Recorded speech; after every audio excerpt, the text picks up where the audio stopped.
Assalamualaikum sahabat-sahabat yang dirahmati Allah. Hari ini proyek kita akan menceritakan kisah azab seorang ibu yang menelantarkan anaknya, bikin gempar daerah Jawa Timur. Namun sebelumnya bagi yang beragama Islam saya sarankan untuk menuliskan sholawat Nabi Muhammad agar kelak sholawat ini menjadi saksi untuk mendapat syafaat di akhirat. Like dan subscribe ke channel ini sangat membantu menyebarkan dakwah Islam dan menjadi amal jariah. Angin malam menyelinap di sela-sela dedaunan pohon asem yang berdiri sendiri di ujung pemakaman Desa Nglueng. Pohon itu sudah puluhan tahun tak pernah dipangkas. Cabangnya menjuntai liar seperti lengan-lengan tua yang ingin meraih langit.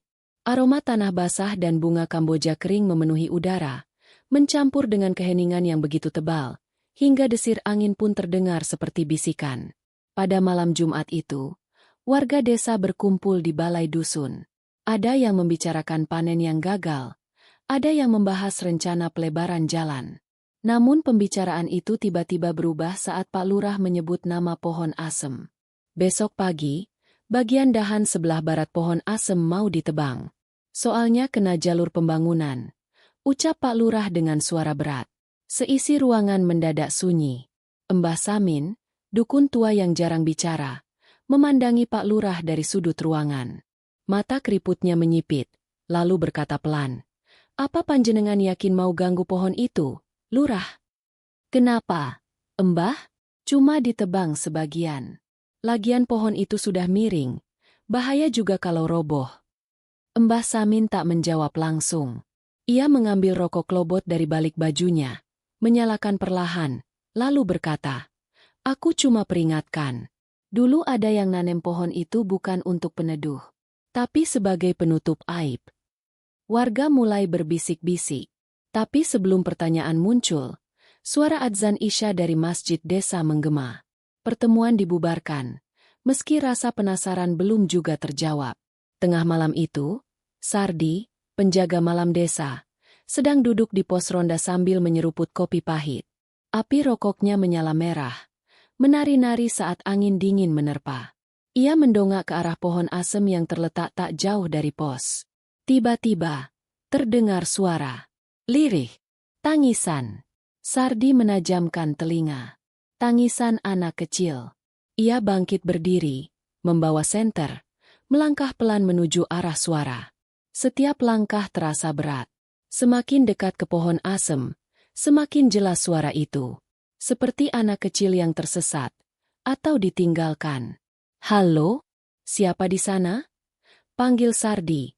Suaranya sedikit gemetar. Tak ada jawaban, hanya tangisan lirih. Lalu tiba-tiba berhenti. Senter diarahkan ke bawah pohon. Kosong. Hanya daun gugur dan bayangan yang bergoyang pelan. Sardi menelan ludah, mundur perlahan, lalu berlari kembali ke pos ronda. Di ujung matanya, ia sempat melihat sosok kecil duduk membelakanginya di akar pohon. Keesokan paginya, berita tentang suara tangisan di bawah pohon asem tersebar cepat. Tapi bukan itu yang paling membuat warga resah. Sardi jatuh sakit. Badannya panas tinggi, matanya membiru, dan ia terus meracau dalam tidur, menyebut-nyebut nama yang tak dikenalnya sendiri. "Raka, jangan nangis, bukan salahku." Padahal tak ada yang bernama Raka di keluarganya. Warga mulai mengaitkan ini dengan cerita lama. Tentang Bu Marni, janda pemarah yang tinggal di ujung desa, dekat sawah seberang makam. Bukannya dulu dia pernah hamil tapi anaknya gak pernah kelihatannya. Bisik Bu Retno pada tetangganya. "Iya, katanya ditinggal suaminya pergi. Tapi ada yang lihat dia bawa bungkusan malam-malam ke arah pohon asem. Abis itu, gak pernah ada bayi." Sementara itu, Bu Marni duduk di beranda rumah kayunya yang sudah lapuk. Wajahnya penuh kerutan, tapi sorot matanya masih tajam. Ia mengunyah sirih sambil memandangi langit mendung. Sudah beberapa hari, ia merasa diawasi. Tiap malam, lampu gantung bergoyang sendiri. Di dapur, ia mendengar suara ketukan kecil dari dalam lemari tempat ia menyimpan kain-kain tua. Dan semalam, ia melihat jejak kaki kecil penuh lumpur masuk ke rumah, tapi tak ada siapapun. Ia tak pernah bercerita pada siapapun. Tapi hatinya tahu. Masa lalu mulai mengejarnya. Allahumma inni a'udzubika min adzabi jahannam. Mulutnya mulai komat-kamit. Tapi bacaan itu terpatah-patah. Ia tak pernah benar-benar belajar agama, terlalu sibuk dengan urusan dunia. Bahkan ketika anak itu lahir, ia hanya merasa malu, bukan bersalah. Malam itu, Bu Marni tak bisa tidur. Di luar, pohon pisang di samping rumah bergoyang hebat meski tak ada angin. Dan dari balik jendela, sepasang mata kecil menatapnya. Diam, menuntut, penuh luka. Pagi hari di desa Nglueng diselimuti kabut tipis. Matahari masih malu-malu muncul dari balik perbukitan. Namun suasana desa tidak seperti biasanya. Warga yang biasa ramai di depan warung Bu Lestari justru lebih banyak berbisik, menatap ke arah rumah tua di ujung jalan tanah, rumah Bu Marni. Sudah 2 hari, tak ada yang melihatnya keluar. Beberapa warga mengaku mendengar suara jeritan dari dalam rumah pada tengah malam. Ada yang mendengar suara perempuan menangis. Ada pula yang bersumpah mendengar suara anak kecil memanggil-manggil, lirih namun penuh luka. "Ibu, kenapa buang aku?" Desas-desus pun makin menjadi. Bahkan, Pak Lurah yang biasanya skeptis terhadap hal-hal gaib, akhirnya meminta Mbah Samin datang ke rumah Bu Marni untuk melihat-lihat. Rumah Bu Marni tampak semakin lusuh. Ket kayunya mengelupas. Dan langit-langit bagian belakang sudah mulai bolong dimakan rayap. Pintu depan sedikit terbuka, seperti menantang siapapun untuk masuk, atau mungkin memohon seseorang agar menutup luka yang dibiarkan terbuka selama bertahun-tahun. Mbah Samin mengetuk pintu 3 kali. Tak ada jawaban.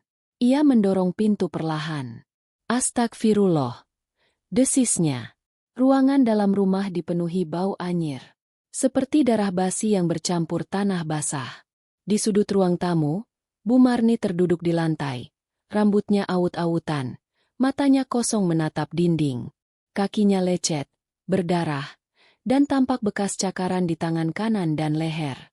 "Bu Marni," panggil Mbah Samin lembut. Bu Marni tidak menjawab, tapi mulai bergumam seperti anak kecil.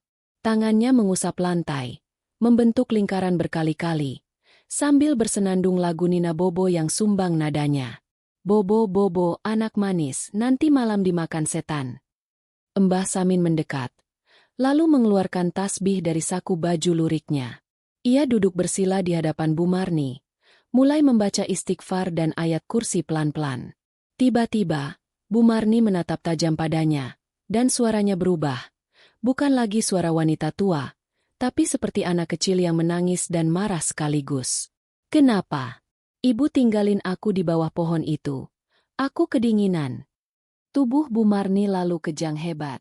Air liurnya menetes, dan dari mulutnya keluar sebutir kerikil kecil berlumur darah. Setelah kejadian itu, Bu Marni dibawa ke rumahnya kembali. Ia menolak dibawa ke rumah sakit. Tapi warga mulai takut. Bukan hanya karena kondisi Bu Marni yang makin aneh, tapi karena gangguan mulai meluas. Bu Lastri, tetangga sebelah, kehilangan anaknya yang masih berumur 5 tahun selama 2 jam. Bocah itu ditemukan duduk di bawah pohon asem, memeluk tanah, menangis tanpa suara. Saat ditanya, ia hanya berkata, "Kakak Raka mau ajak main." Lalu muncul kejadian lainnya. Sapi Pak Udin mendadak mati dengan mata terbuka dan lidah terjulur. Di musola kecil, Al-Quran jatuh sendiri dari rak tanpa sebab. Dan di makam desa, muncul gundukan tanah baru di dekat pohon asem, padahal tak ada yang dikubur di sana. Malam itu, Bu Marni duduk termenung di dalam kamar. Matanya kosong, tubuhnya kurus seperti dijemur sebulan penuh. Tapi pikirannya mulai terbuka.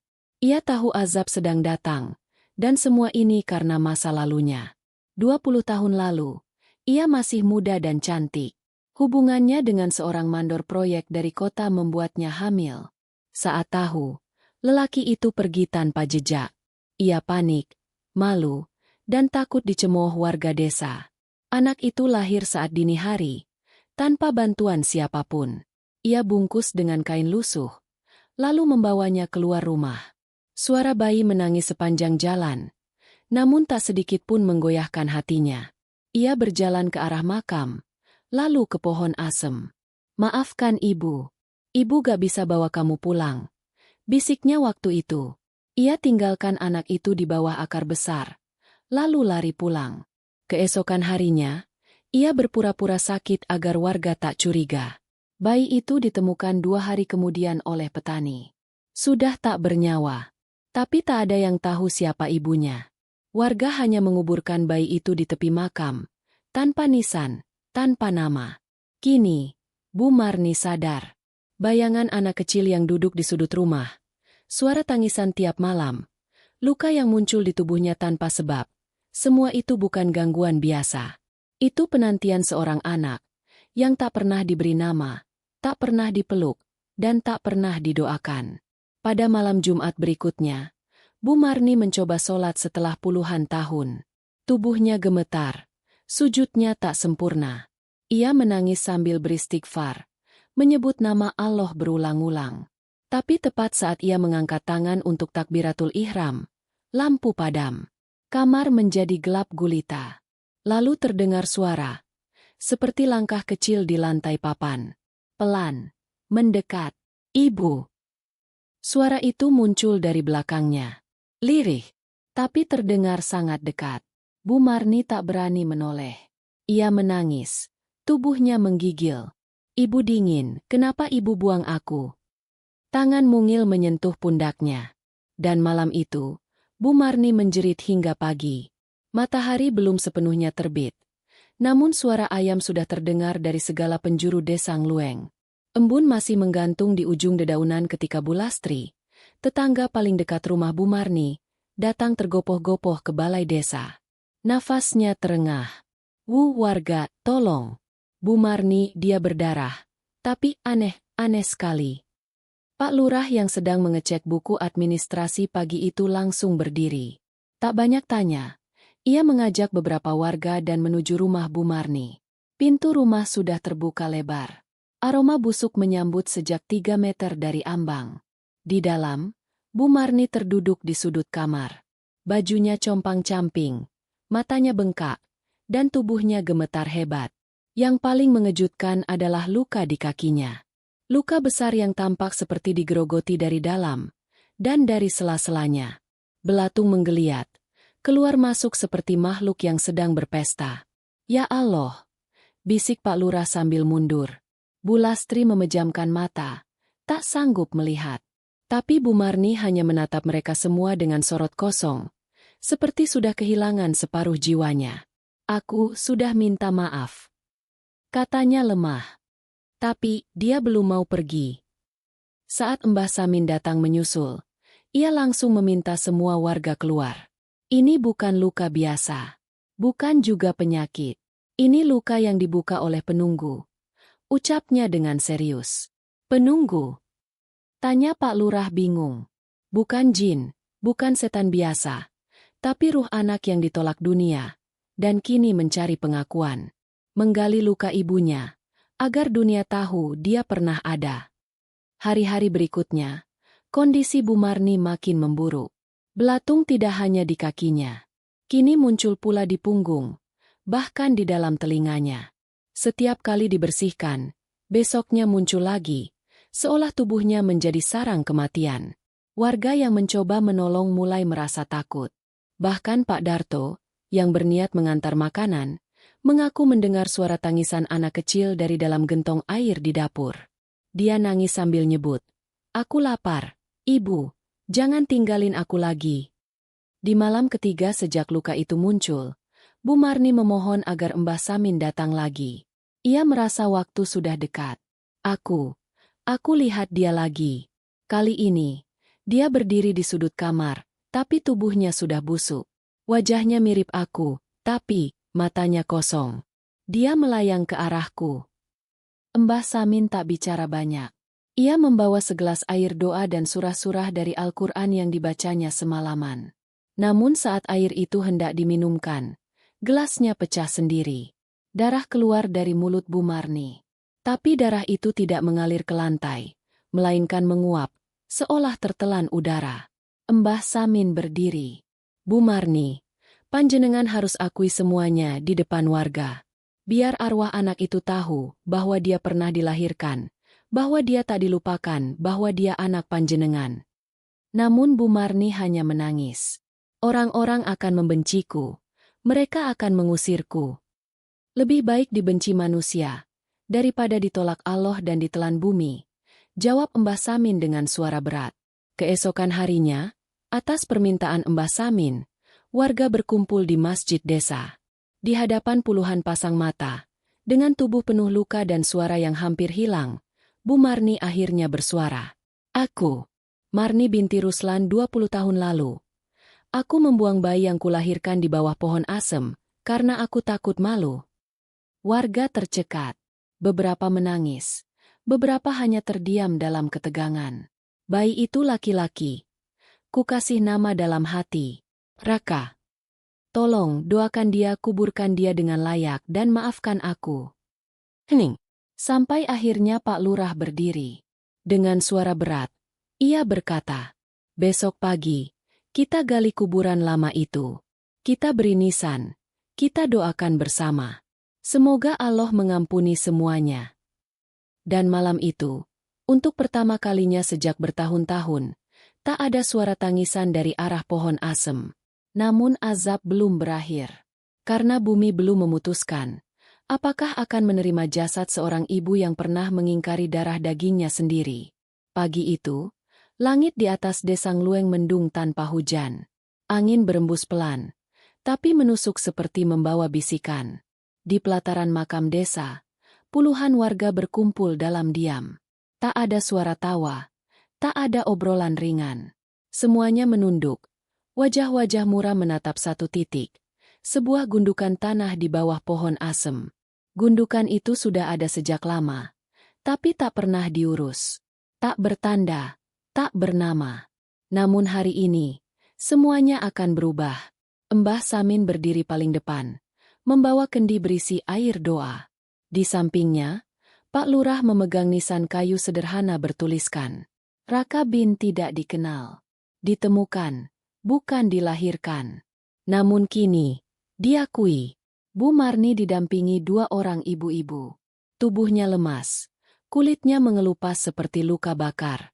Tapi matanya, justru tampak lebih hidup daripada sebelumnya.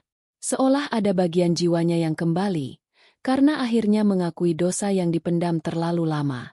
Penggalian dimulai dengan hati-hati. Cangkul pertama menyingkap bau tanah basah. Cangkul kedua membuat beberapa warga menahan napas. Tanahnya lebih padat, seolah pernah disentuh tangan lain. Lalu, di kedalaman setengah meter, muncullah sehelai kain lusuh, sudah hampir menyatu dengan tanah. Tiba-tiba, angin menderu kencang. Daun-daun beterbangan, dan langit yang semula mendung berubah pekat, hampir hitam. Anak-anak kecil menangis. Burung-burung terbang menjauh. Dan dari dalam lubang, suara lirih terdengar. Ibu. Bu Marni jatuh terduduk. Air matanya mengalir deras. Tangannya bergetar. Maafkan aku. Nak, maafkan ibu. Mbah Samin segera mengambil tanah dari pinggir lubang, menciuminya, lalu mulai membacakan doa dengan suara keras, melawan angin yang semakin menggila. Pak Lurah menancapkan nisan kayu, dan warga mulai membaca surat Yasin bersama-sama. Namun saat ayat ke-20 dibaca, tanah di sekitar lubang tiba-tiba pecah, berkecipak seperti lumpur. Sosok kecil muncul samar-samar dari dalam tanah. Wujudnya kabur, seolah terbuat dari kabut dan cahaya. Tapi semua orang bisa melihat wajahnya. Wajah bocah lelaki berusia sekitar 3 tahun. Tubuhnya kurus, kulitnya biru pucat, dan matanya kosong. Tapi saat ia menatap Bu Marni, mata itu penuh luka. Raka, bisik Bu Marni. Ia berusaha bangkit, merangkak mendekati lubang. Tangan kanannya terulur, gemetar, seolah ingin memeluk bayangan anak yang tak pernah diberinya pelukan saat hidup. Tapi bocah itu mundur perlahan. Lalu menggeleng. Air mata mengalir dari matanya.